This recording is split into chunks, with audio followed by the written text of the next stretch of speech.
Glória a Deus. Cumprimento a amada igreja com a paz do Senhor. Vamos continuar esse culto a Deus. Agora nós vamos compartilhar da palavra do Senhor. Gostaria já de convidar aí para aquele endereço que já estamos acostumados, Atos dos Apóstolos, capítulo 21.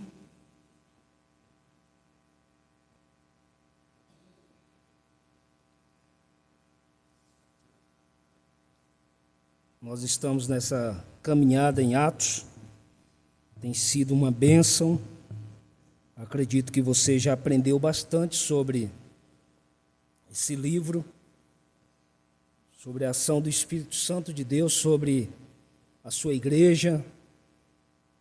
E nós temos já percorrido alguns capítulos e versículos. E glória a Deus que nós temos avançado sem pressa, mas com muito aprendizado em cada capítulo. Você que tem acompanhado cada domingo, certamente você já está bem familiarizado com o livro de Atos. Amém? Nós vamos para o capítulo 21, seguindo. Nós vamos ler a partir do versículo 1, que inicia dizendo assim: separando-nos deles, navegamos e fomos diretamente a Cós, e no dia seguinte a Rodos, e dali a Pátara. E achamos um navio que iam para a Fenícia, e embarcamos e partimos, e depois de avistarmos Chipre, deixamos de ir à esquerda e navegamos para a Síria. E chegando a Tiro, onde o navio havia de ser descarregado, achando os discípulos, ficamos ali 7 dias. E estes, pelo Espírito diziam a Paulo que não subisse a Jerusalém. E havendo passado ali aqueles dias, saindo eles, seguimos nosso caminho. E acompanhando-nos todos os discípulos com suas mulheres e filhos até fora da cidade. E na praia ajoelhamos-nos e oramos. Versículo 6. E despedindo-nos uns dos outros, embarcamos e eles voltaram para suas casas. Continuamos nossa viagem de Tiro e chegamos a Ptolemaida, onde saudamos os irmãos e passamos com eles um dia. E no dia seguinte partimos dali, Paulo e nós que com ele estávamos, chegamos a Cesareia. E entrando em casa de Filipe, o evangelista, que era um dos 7, ficamos com eles. E ele tinha 4 filhas solteiras que profetizavam. Versículo 10.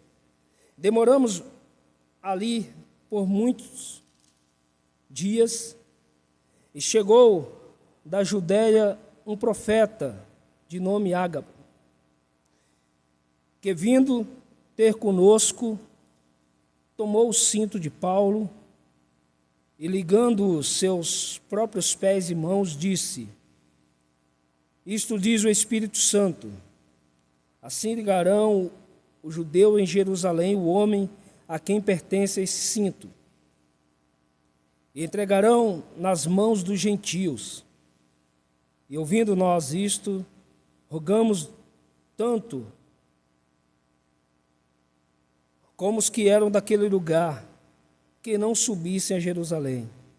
Versículo 13. Mas Paulo respondeu: que fazei-vos chorando, magoando-me o coração? Eu estou pronto, não só a ser ligado, mas ainda a morrer em Jerusalém, pelo nome do Senhor Jesus. Por enquanto, até aí, amados. Nós vamos continuar lendo, mas nós temos acompanhado essa jornada. Nós vimos desde o momento que Paulo sai, ainda não convertido, Saulo ainda, né? Em perseguição à igreja, na conversão dele. Depois nós lemos sobre ele sendo ensinado por Barnabé. Depois nós começamos a trilhar nas viagens missionárias de Paulo. E aí chegou num determinado ponto no qual nós estamos lendo, que Paulo já havia ministrado em toda aquela região, e ele resolve retornar para Jerusalém. É interessante que Paulo, por onde ele passou, ele deixou pegadas. E aqui ele está voltando para Jerusalém, e o texto fala que ele, se vocês prestarem atenção, ele toma uma embarcação, e nesse tempo aqui era bastante diferente dos dias atuais. Hoje nós falamos assim, vou ali em Salvador. Pegamos um avião e rapidinho nós estamos lá, vou ali em Fortaleza. Estou puxando a sardinha para o lado das minhas terrinhas, né? Vou ali no Rio ou em Los Angeles. Pega o avião e muito rápido. Nesse tempo, aproveitavam-se embarcações que estavam indo a um destino. Essas embarcações levavam pessoas, cargas, animais. E essas embarcações, ela ia passando de porto em porto. E se notarmos, todo o trajeto, em alguns portos paravam e tinha que esperar dias para partir novamente. E sempre que parava em algum lugar, pessoas se achegavam a Paulo e ele aproveitava esses momentos. Nós vimos no capítulo anterior e nos versículos anteriores, desde Troade, que Paulo ali para e faz um culto que o pastor Daniel ministrou aqui, que o culto se alongou, e um jovem sentiu até sono, estava na janela e caiu. E depois ele parte e chega até Mileto, que também foi ministrado, e onde ele aproveita aquele tempo no porto para também ministrar. É interessante nesses versículos anteriores, falando em pegadas, né, que Paulo deixou, ele aproveita já que eram locais que ele já tinha passado, já tinha ministrado, já tinha a igreja formada. Ele chega em Mileto, ele sentiu ainda a necessidade de chamar os anciões da igreja de Éfeso, instruir. E por onde Paulo passava, ele ia ministrando e deixando as suas pegadas. É interessante quando nós falamos em pegadas, né? Agora há pouco o Dudu chegou ali e falou, pastor, qual que é o tema da mensagem? Eu falei, propósito. Olha que bênção. Propósito. Qual que era o propósito de Paulo? Mas também eu estendo essa pergunta, qual que é o propósito cristão? Qual que é o meu propósito? Qual que é o teu propósito? Diante desse título que nós temos de cristão. E aí, falando do versículo anterior, que Paulo passava e deixava pegadas, eu achei muito interessante. Certamente o pastor Daniel ministrou, domingo anterior não estive presente, mas o pastor continuou lendo esses versículos, que eu achei muito interessante esses versículos anteriores, que Paulo para em Mileto e manda chamar os anciões de Éfeso.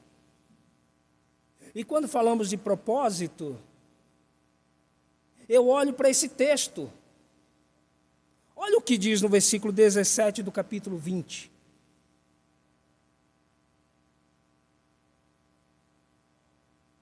E de Mileto mandou a Éfeso chamar os anciões da igreja. E logo que chegaram, disse-lhes: vós bem sabeis, desde o primeiro dia em que entrei na Ásia, como em todo esse tempo me portei no meio de vós, servindo ao Senhor com toda a humildade, com muitas lágrimas, tentações que pelas ciladas dos judeus me sobrevieram. Sabeis que nada de útil seja,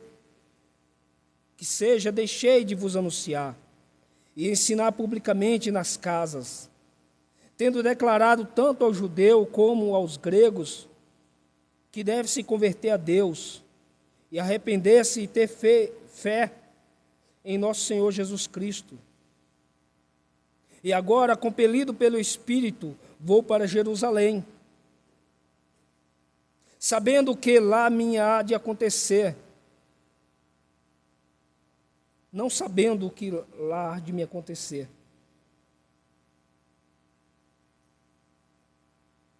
Somente sei o que o Espírito Santo de cidade em cidade me revela, dizendo que me esperam prisões e tribulações.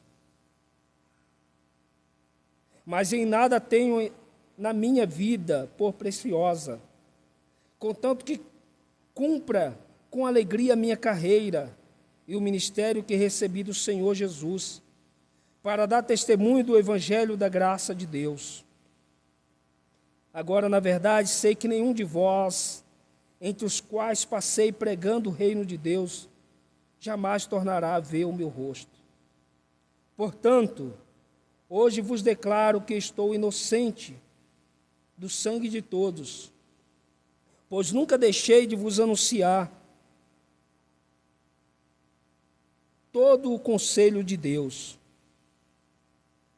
Olhai por vós e por todo o rebanho sobre o qual o Espírito Santo vos constituiu bispo, para apacentares a igreja de Deus, a qual ele comprou com seu próprio sangue. Esse texto traz muitas memórias e me traz emoção no coração, porque falando em pegada, em propósito, eu me lembro que esse texto aqui, eu ministrei em 2019, quando eu estava retornando do projeto missionário no sertão da Bahia. E eu falei que Paulo, por onde passava, deixavam pegadas. E esse texto eu li para a igreja quando eu estava me despedindo dela, no último culto. Mas eu não li, não apenas apresentando o relato de Paulo, mas eu apresentei esse texto olhando para a igreja, no olho de cada irmão que estava lá. E comecei falando não para os anciões de Éfeso, como Paulo falou, olha, vós bem sabeis de que forma me portei, mas olhando para a igreja ali em Serrolândia, Bahia. Eu falei assim, irmãos, vocês lembram do primeiro dia que eu abri a porta da minha garagem e realizei o primeiro culto, e alguns que estão aqui nessa igreja estavam presentes? Desde o primeiro culto até o dia de hoje, vocês lembram? Vocês observaram o meu dia a dia aqui nessa cidade, e não era difícil, porque era uma cidade de 13 mil habitantes. Uma cidadezinha no sertão da Bahia, mas 13 mil habitantes com todo o pessoal de sítio e tudo. Era uma cidade muito pequena. Então, diariamente, você saía, todo mundo via seus passos. E eu falava, vocês lembram como eu me importei? Vocês são testemunha de o quanto eu ensinei a palavra nesse lugar? Quantas vezes vocês chegaram com dúvida e eu me esforcei para tirar essas dúvidas? Vocês lembram do tempo que nós saímos evangelizando? Vocês lembram do que nós passamos, às vezes, em rua, até chegar nesse ponto? E olhando para o texto, eu falo, irmãos, eu ensinei, eu ministrei, eu testemunhei. E essa foi as pegadas que eu deixei lá no sertão da Bahia, em Serrolândia. Me emocionou porque eu estava saindo daquela cidadezinha por motivos de saúde, de enfermidades que estava na família, mas uma igreja na qual começou na garagem da minha casa, e cada pessoa que se achegou, eu conheci a história, e fomos juntos caminhando. E eu me lembro, olhando para esse texto agora,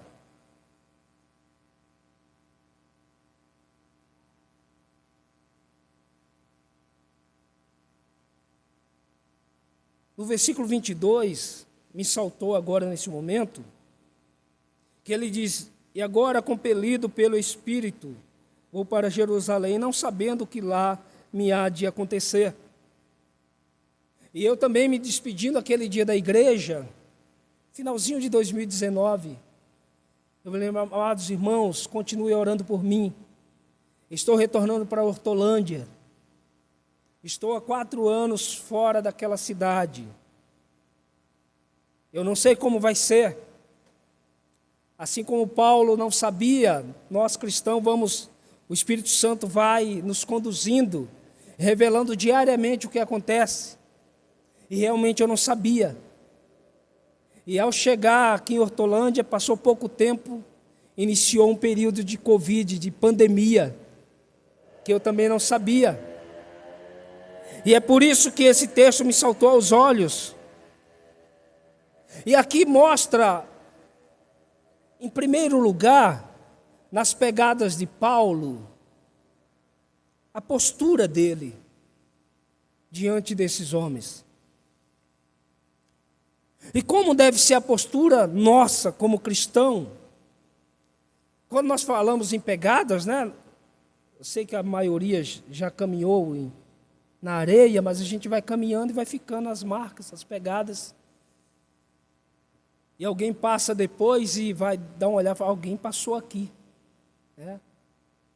Assim como os caçadores, né, que às vezes vai seguindo pegadas e até pela pegada já sabe que animal que é. E nós como cristãos, nós, por onde passamos, todas as nossas ações vai deixando pegadas.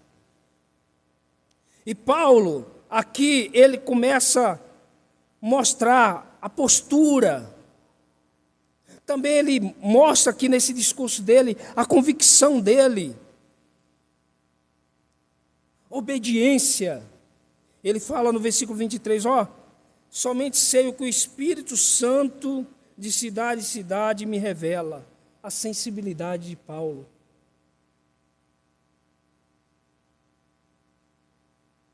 E a partir do versículo que nós lemos, nós vimos que aonde Paulo passava era anunciada a ele. Olha, te aguarda prisões. E sabe o que é interessante? Todas as vezes que era revelado para Paulo algo que ele ia passar, as pessoas que estavam ao redor dele falavam assim, não vai não, cara. Fica aqui. Vai ser difícil. Te aguarda prisões, até mesmo a morte. E Paulo não estava preocupado com o que estava por vir. No versículo 13 do capítulo 21, Paulo responde, o que fazei-vos chorando, magoando-me o coração? Eu estou pronto não só a ser ligado, mas ainda a morrer em Jerusalém, pelo nome do Senhor Jesus.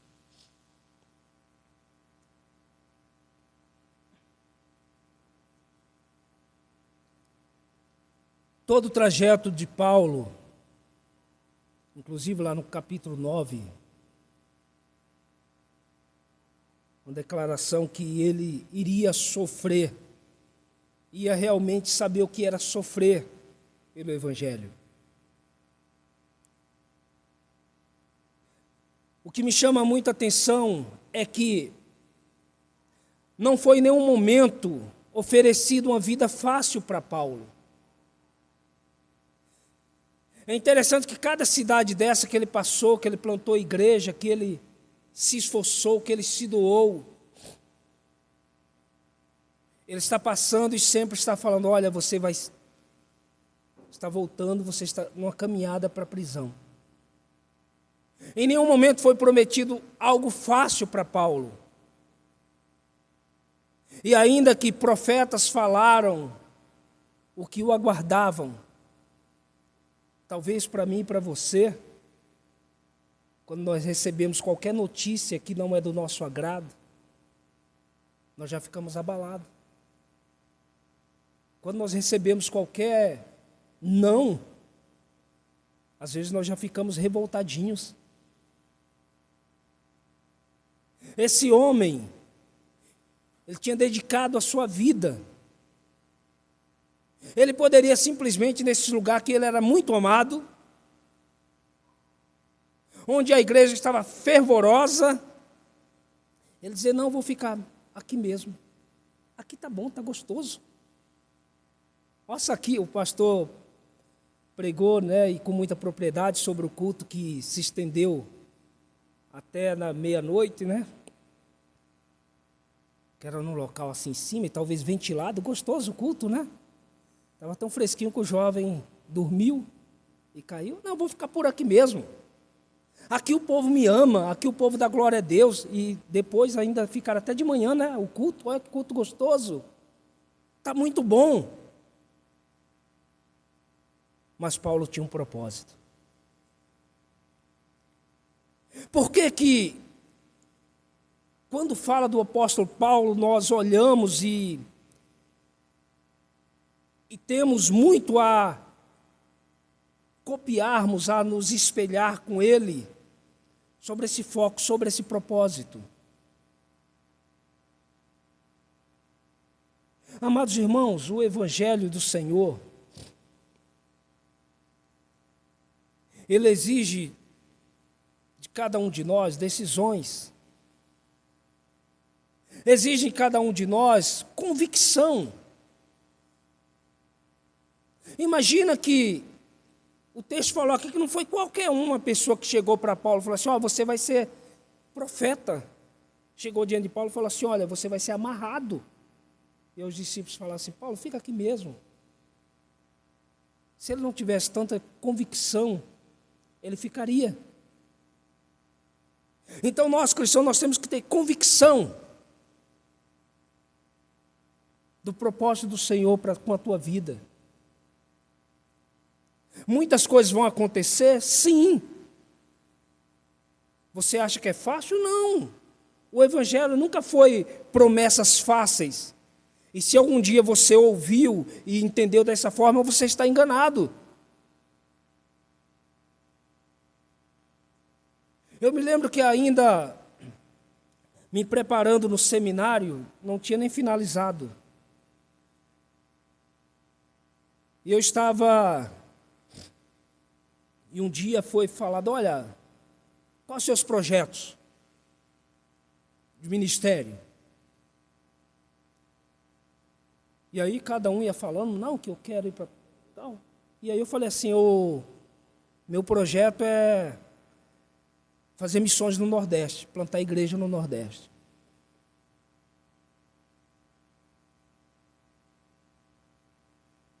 E quando eu falei isso, uma pessoa chegou para mim e falou assim, você é louco? Você tem esposa? Tenho. Você tem filhos? Tenho uma filha. Minha filha era pequena ainda. Você é louco, rapaz? Eu tenho observado você, tem tantas oportunidades aqui. Você vai lá para o Nordeste com a tua família para passar fome? Pôr a tua família em risco? Eu olhei para ele e falei assim, eu vou porque o Senhor me mandou. Nós cristãos temos que ter convicções. O problema é que hoje, amados irmãos, nós queremos um evangelho que traga conforto para nós.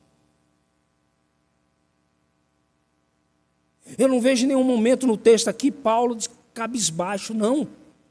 E ele ainda fala, não, tenho que andar, porque eu quero chegar lá no dia de Pentecostes. Ele já tinha até o plano no dia que ia chegar. Prisões o aguardavam. E como foi dito, eu estou preparado, não só para ser preso, mas para morrer. Sabe o porquê ele estava pronto para ser preso ou morrer, amados irmãos? Porque ele tinha entendido totalmente o propósito de Cristo na sua vida. E quando nós entendemos o propósito de Cristo na nossa vida, nós não vamos deixar as coisas exteriores, as coisas nos atingirem. Estamos vivendo tempos difíceis, onde as igrejas mais tradicionais estão ficando com os bancos vazios. Porque as igrejas mais tradicionais continuam pregando sobre o projeto salvífico de Cristo, mas continuam pregando de um Jesus crucificado, de um Jesus que morreu para salvar. Continua pregando que nós, cristãos, nós precisamos dar testemunho de vida. Continua pregando que o pecado é a chave para a perdição. Que uma vida de pecado é uma vida condenada. Essas igrejas estão esvaziando. Porque as pessoas hoje que estão se aderindo à igreja não estão querendo mais ser confrontadas. Não estão querendo mais ouvir notícias ruins. Se o pastor simplesmente ler um texto e falar sobre entrega, falar sobre sofrimento, já não serve mais. Eu vou procurar um lugar onde o pastor sempre está dando risada, onde o pastor conta piada e a igreja inteira fica rindo. É isso que as pessoas estão buscando. É crentes que estão querendo ser massageados. Pessoas querendo ouvir uma ministração apenas de prosperidade. Olha o nosso local aqui hoje. Quantos lugares vazios? Coloca uma faixa lá fora, pastor. Campanha. 2 semanas de prosperidade. Para ver como que vai estar aqui.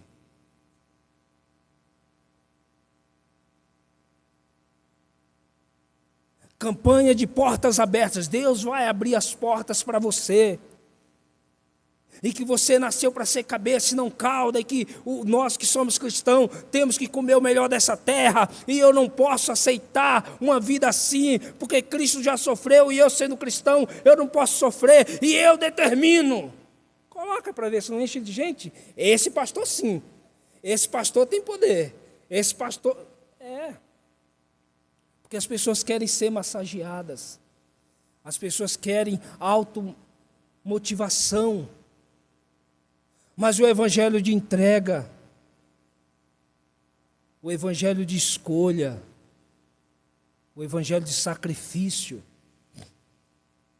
Aqui está um homem que dedicou a sua vida e que tinha convicção do que ia acontecer com ele, mas estava feliz. E ainda que as pessoas ao redor que amavam ele, e com razão, era uma pessoa para ser amado, queriam abraçar, não vai, cara, você vai ser preso. Ele estava disposto a morrer por Cristo. Amados irmãos, eu olho para esse texto, esse capítulo, versículo 13, e eu fico envergonhado. Eu fico envergonhado, porque algumas vezes, por coisas tão pequenas, eu já fiquei de bico. Por coisas tão pequenas, eu já fiquei revoltadinho.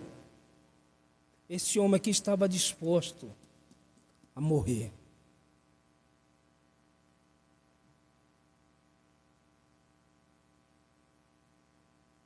Pelo nome do Senhor Jesus.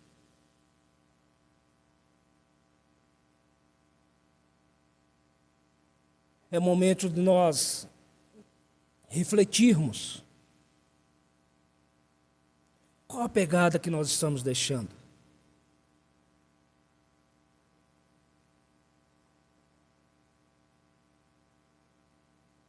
Imagina Paulo falando para aqueles anciões, aqueles velhinhos, da caminhada dele. E era um lugar que ele passou, não foi um dia, passou alguns anos. E ele diz: vocês bem sabeis, vocês acompanharam de perto a forma que eu me importei. Eu fiquei meditando muito nisso. Porque, amados irmãos, nós chegarmos aqui na igreja, nós cumprimentarmos uns aos outros da paz do Senhor, é fácil, nós não conhecemos muito na intimidade nenhum, mas quando nós começamos a viver um pouco mais, nós já começamos a... Por isso que tem aquele ditado, quer conhecer, come um quilo de sal junto. É porque comer um quilo de sal vai tempo. E com o passar do tempo, você do lado da pessoa, a pessoa se sente mais à vontade. E quando se sente mais à vontade, você começa a conhecer mais. E algum filtro social que às vezes a gente usa, como você já está mais íntimo, você já não tem mais aquele filtro. Isso é muito comum entre os casais. Quem sabe muito bem quem eu sou é a Emília, que come sal junto. E já está 20 anos comendo sal. Paulo está falando aqui para um povo que esteve com ele. Ele falou: vocês sabem como eu me importei. Como eu testemunhei. Às vezes para a nossa família é difícil, né? A gente fala que para a gente... evangelizar a nossa família é bem mais difícil. Mas sabe por quê? Porque eles conhecem a gente antes mesmo da gente se converter. E aí eles sabem todos os defeitos que nós tínhamos quando nós não éramos convertidos. Logo no início da minha conversão, alguns da família falaram: ah, mas você era assim, assim, assim. Eu falava: glória a Deus que hoje eu não sou mais, porque o Senhor Jesus transformou isso, isso e isso. Uma nova pegada. Aqui nós lemos o trajeto e o propósito desse homem.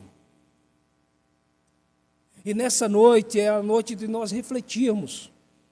Qual a pegada que você está deixando? Como está o teu propósito? Propósito, ou pode ser alvo, pode ser o projeto. Como está a tua vida com Cristo? Como está a tua convicção com Cristo? Paulo sempre declarava: eu estou pronto. Estar pronto é uma certeza, uma convicção de uma vida alinhada com Cristo.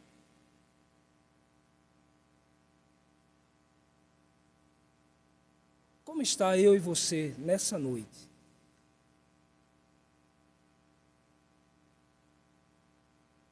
O profeta falou: olha, eu peguei o cinto, essa cinta aqui desse cara, esse cara aqui vai acontecer isso com ele.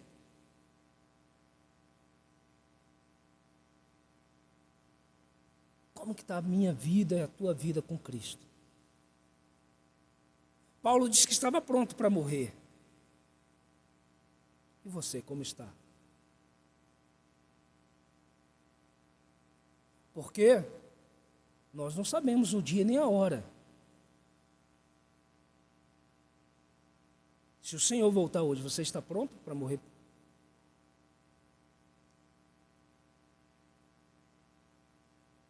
Se chegar a um nível de perseguição, Paulo diz que está pronto para ser preso ou morrer pelo nome do Senhor Jesus Cristo. Como que está a tua convicção? Aqui podia acontecer o que fosse. Podia vir prisão, podia vir a morte. O aconselhamento dos colegas não tirou o foco de Paulo. O perigo não tirou o foco de Paulo. Imagina, amados irmãos, que os textos anteriores que nós trilhamos nas ministrações, algumas cidades, Paulo foi apedrejado, foi jogado lá como morto, depois voltou e ministrou do mesmo jeito.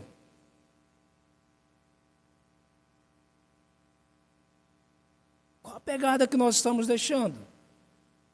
O quanto que você está disposto a suportar pelo nome do Senhor Jesus?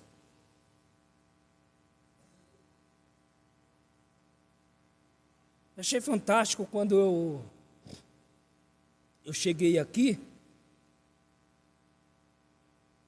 nessa igreja, e comecei a ouvir a história da igreja, né? O pastor sempre passava, depois mostrou as fotos da igreja, ainda num salãozinho, depois, uma pequena barraca montada, que desmontava tudo todos os dias, chuva, orando para não chover, tinha que acabar o culto rápido, porque não tinha banheiro, e tinha que correr. Então, vejo sempre toda a história dessa igreja. E muitos que aqui estão desde aquele tempo, passou todas as dificuldades. Não, mas nós estamos aqui em nome do Senhor Jesus. Depois compraram o terreno onde era um bar, e tinha um lugar para quebrar, e quebraram, e o irmão perdeu, foi o que, a marreta? Enterrou a marreta aí, está em algum lugar ainda, mas perseverou. Tudo pelo nome do Senhor Jesus. Mas alguns, não, agora não vai estar mais naquele salão, vai ter aquela lona lá. Imagina, dá vontade de ir no banheiro, não tem banheiro, não vou não. Alguns, não, levar a minha família para o meio daquela terra? Não, não vou não. Alguns, o quê?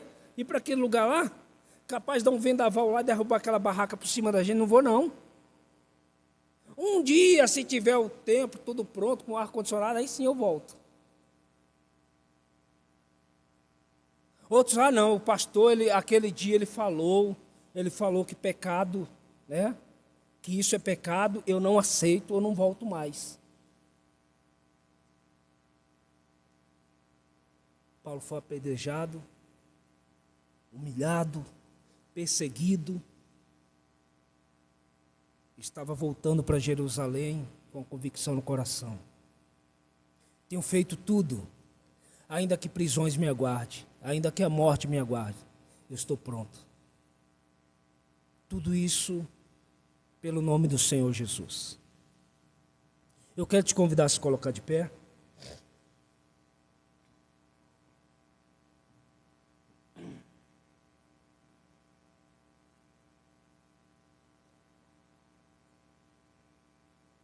Feche teus olhos.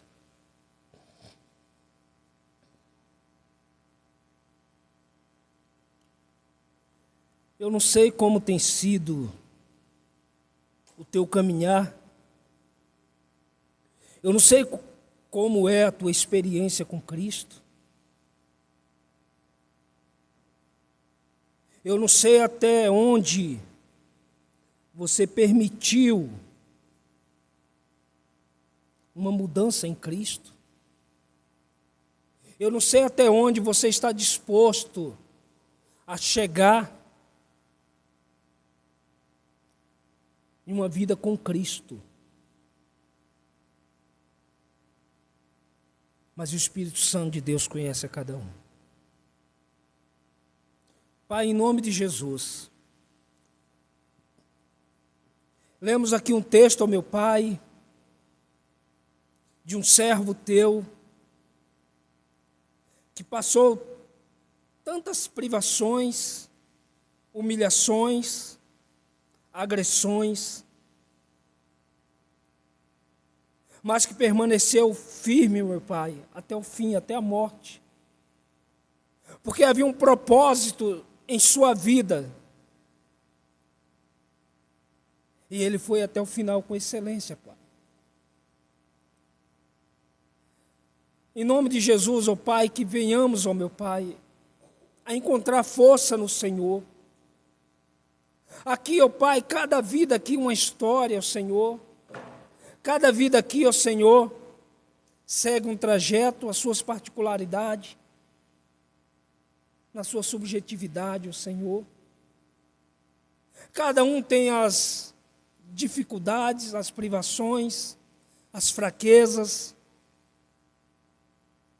mas o Senhor é um Deus que trabalha, que guarda, que cuida. Eu te louvo, Pai, porque eu não sabia o que ia acontecer, Senhor, o que me aguardava.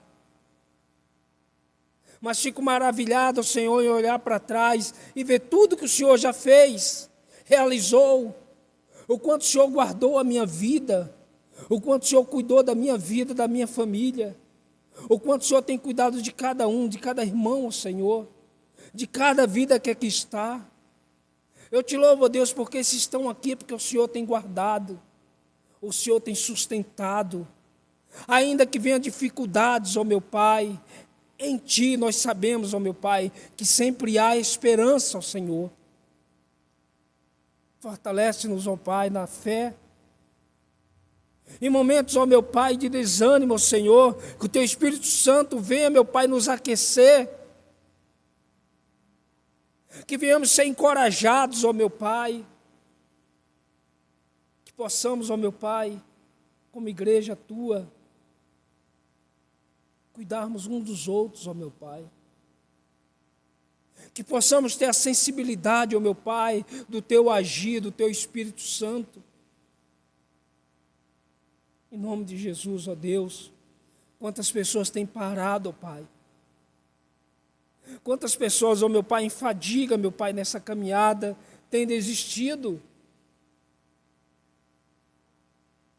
Quantas pessoas, meu Pai, em meio às diversidades, ó meu Pai, têm retrocedido. Que o Teu Espírito Santo venha nos fortalecer. Que possamos marchar, o Senhor, com propósito, em direção ao alvo, meu Pai. E que nada venha nos tirar dessa caminhada. Que nada, meu Pai, venha nos desanimar. Que não venhamos olhar, o Senhor, para as pessoas que estão do nosso lado, mas que venhamos olhar para Ti. Que venhamos ser testemunhas Tuas, meu Pai. Que a nossa pegada, meu Pai, deixada ao Senhor, seja uma trilha para que as pessoas caminhem em direção a Ti, ó meu Pai. Que através das nossas pegadas, ó meu Pai, haja testemunho, Senhor.